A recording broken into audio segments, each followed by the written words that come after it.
কটগুৰি ইংৰাজী মাধ্যমৰ বিদ্যালয়ৰ শুভ উদ্বোধন নগাঁও জিলাৰ ঢিঙৰ বৃহত্তৰ টুকটুকি অঞ্চলৰ কটগুৰিত আজি হেপী ভেলী ইংলিছ একাডেমী নামৰ এখনি ইংৰাজী মাধ্যমৰ বিদ্যালয়ৰ শুভ উদ্বোধন কৰা হয়। ফিটা কাটি শুভ উদ্বোধন কৰাৰ পিছতে বিদ্যালয়খনত এখনি সভা অনুষ্ঠিত হয়। শিলপুখুৰী গাঁও পঞ্চায়তৰ প্ৰাক্তন সভাপতি নুৰ জামাল ফকীৰৰ সভাপতিত্বত অনুষ্ঠিত হোৱা সভাখনত ঢিং মহাবিদ্যালয় গ্ৰন্থগাৰিক ডক্টৰ মণিকুজ্জমান চৌধুৰী, কটগুৰি মহাবিদ্যালয়ৰ প্ৰবক্তা ইকবাল বাহাৰ চৌধুৰী আৰু কটগুৰি আঞ্চলিক জামে মছজিদৰ প্ৰাক্তন ইমাম মুজাম্মিল হুছেইনে শিক্ষা আৰু ইংৰাজী শিক্ষাৰ ওপৰত গুৰুত্বপূৰ্ণ ভাষণ দিয়াৰ লগতে বিদ্যালয়খনত ছাত্ৰ-ছাত্ৰীৰ সহায় সহযোগিতা কৰিবলৈ অভিভাৱকসকলক আহ্বান জনায়। টুকটুকিৰ পৰা আনাৰুল হকৰ ৰিপৰ্ট, টাইমছ অসম 24।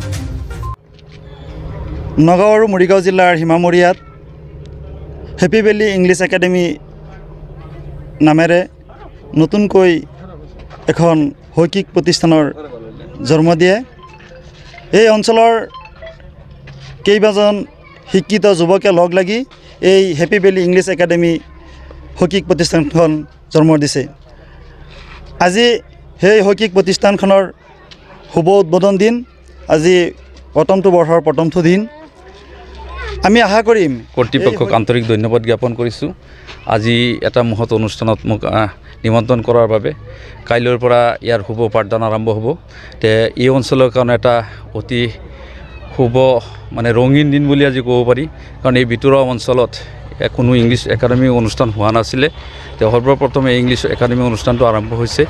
গতিকে ইয়াৰ উজ্জ্বল ভৱিষ্যত আছে আৰু মই সকলো ৰাইজক অনুৰোধ জনাইছোঁ যে ৰাইজে ইয়াৰ লগত কৰ্তৃপক্ষৰ লগত সহযোগিতা কৰিবলৈ, কাৰণ এই অঞ্চলত এই বৃহৎ এলেকাত আজিলৈকে কোনো ইংলিছ একাডেমী ল'ৰা ছোৱালী, দুখীয়া ল'ৰা ছোৱালীয়ে ইংৰাজী মাধ্যমত পঢ়া লিখাৰ কোনো সুযোগ পোৱা নাছিলে। আজি অনুষ্ঠানখন হৈছে, গতিকে এই অঞ্চলৰ বৃহৎ অঞ্চলৰ ল'ৰা ছোৱালীবিলাকে ইংৰাজী মাধ্যমত পঢ়াৰ এটা সুবিধা লাভ কৰিব। আৰু আমাৰ যিসকল উদ্যোক্তা আছে, বিশেষকৈ এই কটগুৰি আৰু শিলপুখুৰী গাঁৱৰ তিনিজন যুৱক ওলাই আহি এই অনুষ্ঠানটো আৰম্ভ কৰিছে। এই অনুষ্ঠান যদি ৰাইজে সহযোগিতা কৰে, এদিন এটা ডাঙৰ অনুষ্ঠানত ৰূপান্তৰ হ'ব। আৰু সকলো ৰাইজৰ মই সহযোগিতা বিচাৰিছোঁ আৰু সকলো শিক্ষিত যুৱকৰ পৰা সহযোগ বিচাৰিছোঁ, যাতে এইখন স্কুল এটা সুন্দৰ স্কুললৈ ৰূপান্তৰ কৰিব পৰা যায়। আৰু যিসকল শিক্ষক শিক্ষয়িত্ৰী আছে তেওঁলোককো মই আহ্বান জনাম যে যাতে তেওঁলোকেও প্ৰাথমিক শিক্ষাৰ কাৰণে প্ৰাথমিকৰ ওপৰত গুৰুত্ব আছে, যিহেতু ফাউণ্ডেশ্যনেই এইটো।